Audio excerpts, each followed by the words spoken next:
Alright guys, welcome back to another episode of Toy Collector Review with me, Sergeant Geek. Oh no, that's no way to start a YouTube video. Here, let me show you how to get swifty. Okay, so you do it. Show me how it's done. Okay, here we go. Alright Morty, roll out the red carpet, cause today on Sergeant Geek Toy Collector Review, we're diving headfirst into the cybernetic chaos that is Shockwave. From the Bumblebee movie, you know, the one where they remembered Transformers were supposed to look like Transformers. Yeah, that one. This purple one-armed warlord of logic is part of the studio series, and spoiler alert, he's got more angular detail than a geometry final. So sit back, buckle in, grab a drink, preferably something stronger than Energon, and let's unbox this guy like a Decepticon dissecting a toaster. Alright, that was pretty good. You want to go ahead and do the box as well?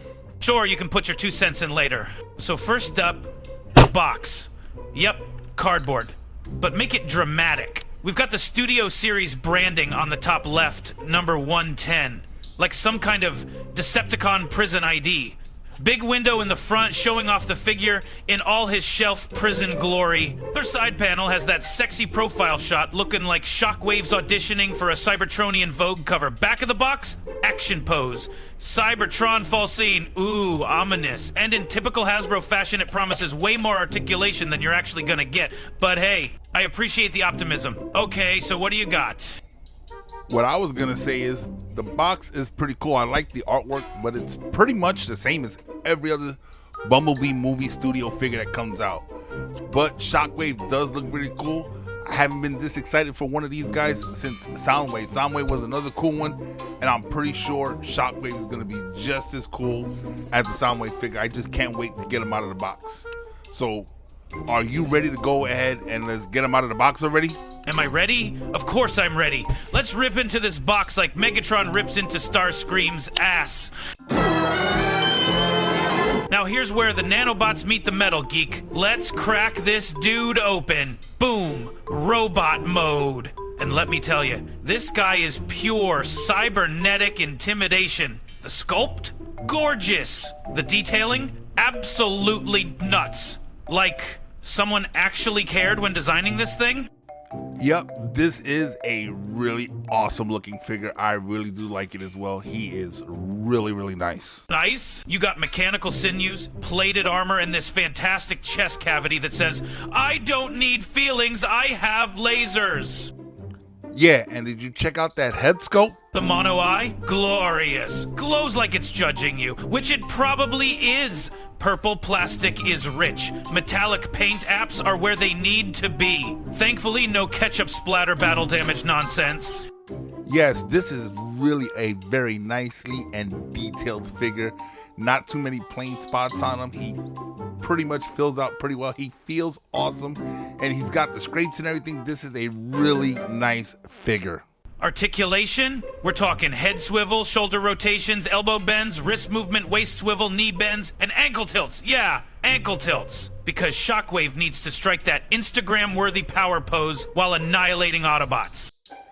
Yes, so far I haven't found anything wrong with this figure. The articulation is pretty good on it, and the paint detailing on it. Like, look at his arm right there. You can see some scraped metal. Like, this is the only figure. Like, Optimus Prime, when I got him, he looked like he was fresh off the assembly. Shockwave here looks like he's seen some battle. He's been through it all. And this figure looks really, really nice. Look at that paint detail on everything. Look at the articulation on the hips and everything. This is a really nice figure. I really like it. It looks cool. I don't know what else to say about it. You took the words right out of my mouth. Optimus and Soundwave look clean. But my boy Shockwave here looks like he likes to get his hands dirty. Definitely. And let's not forget his armaments. Weapon? Ooh, here we go. That arm cannon looks like it was ripped right off a mobile artillery unit. It's beefy, it's satisfying. It says, I didn't come to play, I came to delete. Yep.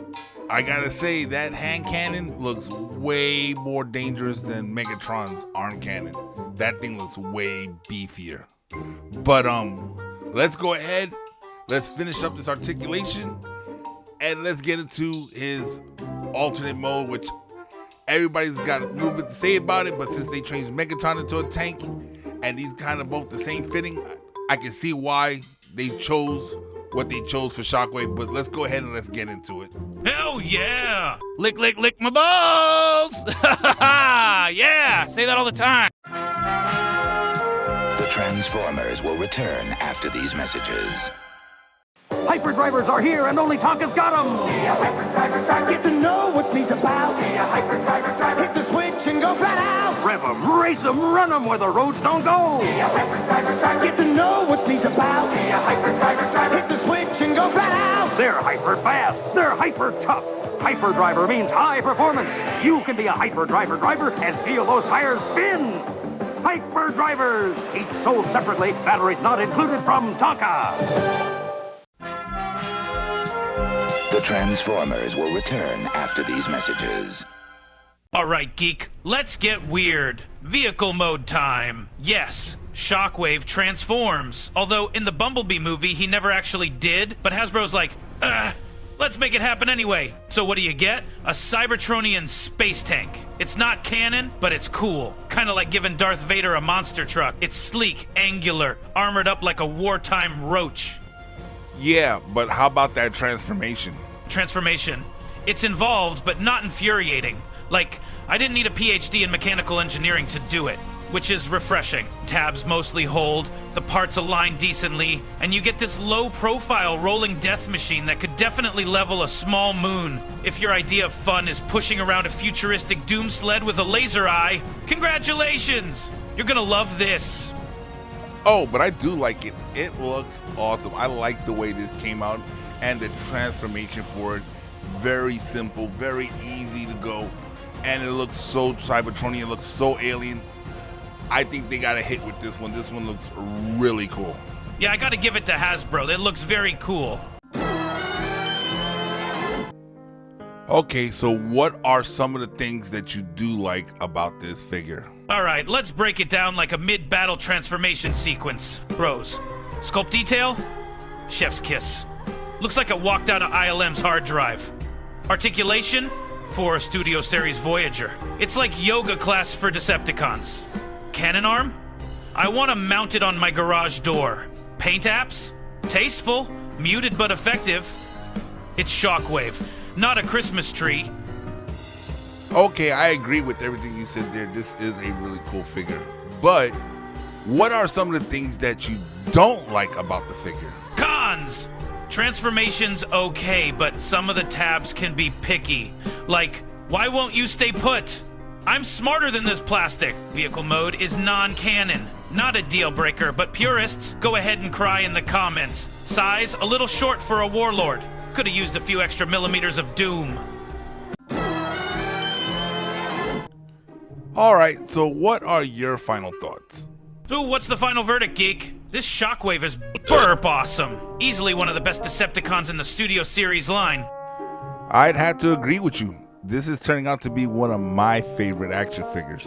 If you're a fan of the Bumblebee movie's glorious G1 love letter, or just like your plastic purple and mean, this is a must-have. It displays well, poses great, feels solid, and even has a transformation that won't make you rage quit and throw it into a black hole. Alright, that's it for this video.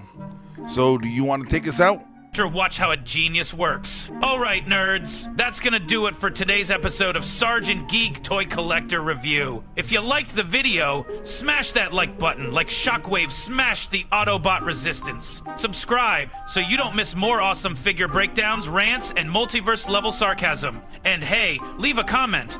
Or don't. But do.